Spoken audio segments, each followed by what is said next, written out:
Oi, gente, tudo bem? Hoje vamos falar um pouco sobre boa prática na mixagem. Eu vou mencionar 5 coisas que você deveria evitar enquanto você está mixando. Mas antes disso, eu gostaria de mencionar o nosso curso online Mixar Sem Quebrar o Banco. Mixar Sem Quebrar o Banco apresenta as técnicas básicas de mixagem, como equalização, compressão, trabalhar com efeitos, volume, essas coisas. Então, o curso é feito para pessoas que estão pretendendo começar a trabalhar com mixagem. E por que ele se chama Mixar Sem Quebrar o Banco? É porque eu trabalho com plugins ou software que ou são gratuitos ou realmente têm um custo-benefício muito bom. Então, a única coisa que você precisa ter para começar a mixar é um computador e um par de fones e você vai. Então, se você quer dar uma olhada, o link para o curso está aparecendo aqui agora. Mas agora vamos começar sobre problemas na mixagem. Primeira coisa que você deveria evitar é mixar sem referências. Eu sempre falo isso, que você está voando cego, você não sabe para onde que você vai. Quando você trabalha por si mesmo, isso talvez não é um problema, né? Se tudo dá errado, você começa simplesmente novamente, ok. Mas vamos supor que você está trabalhando com um cliente e você está começando sem referência e você manda a primeira mixagem para o cliente e ele vai, nossa, mas isso está completamente fora do eixo, eu estava querendo uma coisa completamente diferente. Isso você pode evitar simplesmente perguntando no início do seu trabalho, olha, me manda uma referência, alguma música que você acha que é parecido, que funciona bem no contexto, e eu vou usar isso aqui como referência durante o meu trabalho. E aí, quando você tem dúvidas, por exemplo, sobre processamento na voz, sobre a equalização do bumbo, alguma coisa assim, você sempre pode dar uma olhada na referência. Então, a primeira coisa para evitar é trabalhar sem referência. A segunda coisa que você deveria evitar quando você está mixando é o uso excessivo do botão solo.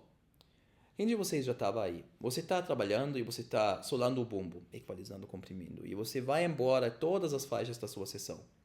No final das contas, quando você tira o solo e junta tudo, nada funciona. Por quê?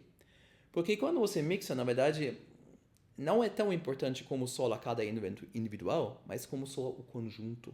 O conjunto de todos os elementos até deveria apresentar uma sinergia, né? Ele deveria ficar um bem maior do que simplesmente a soma dos elementos individuais.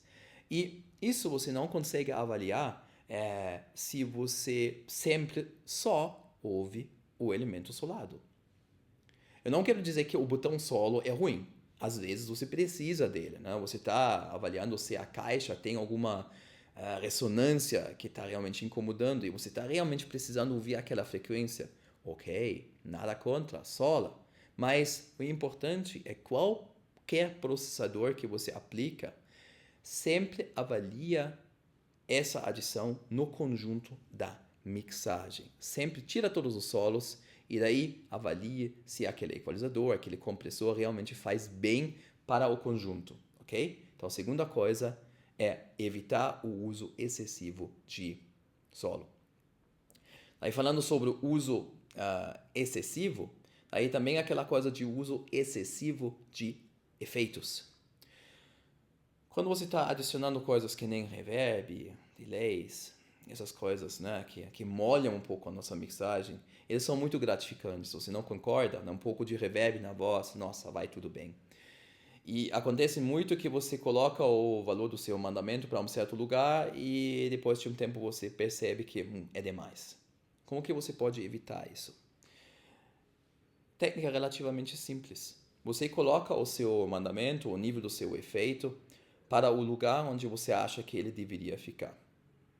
Aí você deixa ele lá e imediatamente tira uns 4 ou 5 dB. E daí você vai embora, faz outra coisa. Ocupa sua mente com uma outra coisa.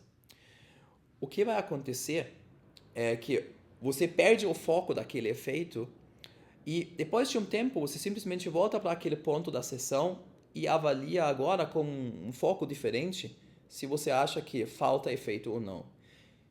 E muitas vezes você vai perceber que você acha, não, o tanto de efeito que você tem agora, né, tendo tirado uns 5 dB, digamos, da sua avaliação inicial, é certa. Por quê? Porque inicialmente quando a gente coloca um efeito, nossa, o nosso ouvido fala, isso é legal. E daí a sua tendência é errar para cima. Então você aproxima e já tira um pouco, mas você não vai avaliar agora se isso está certo ou não. Você vai continuar trabalhando, depois você volta e você vai perceber que está tudo ok uns 10 minutinhos depois, quando você avalia. Ok, isso foi ponto número 3. Agora, ponto número 4 é evitar trabalhar sempre no mesmo volume. Isso é uma coisa muito, muito importante. O nosso ouvido tem uma sensibilidade diferente para graves e agudos em volumes baixos e agudos. E o que acontece? Vamos supor que você sempre mixa em volumes muito baixos. Em volumes muito baixos, o nosso ouvido não percebe muito grave e nem muitos agudos. E você vai compensar isso. Você vai subconscientemente adicionar mais graves e mais agudos na sua mixagem. Mas está aí na hora de aumentar o volume pela primeira vez, quando você mostra a sua mix para um cliente, você vai ter graves e agudos demais. Então, como que você vai evitar isso? É simples. Quando você mixa, é sempre mixar em vários volumes. E a sua mixagem deveria apresentar um meio termo entre volumes baixos e volumes altos. Então, procure um nível de mixagem que funciona legal para você, mas de vez em quando avalie um pouco para cima e de vez em quando avalie com volume um pouco embaixo. E a sua mixagem deveria ser um meio termo entre ter graves e agudos demais quando você tem um volume alto e também os graves e agudos sumindo completamente quando você trabalha com volumes baixos. Então, pulando entre esses extremos de volume, você vai achar um meio termo. Então, mixar em vários volumes é uma coisa. E a última coisa que eu vou mencionar, que é muito importante, é mixar, por favor, em mono.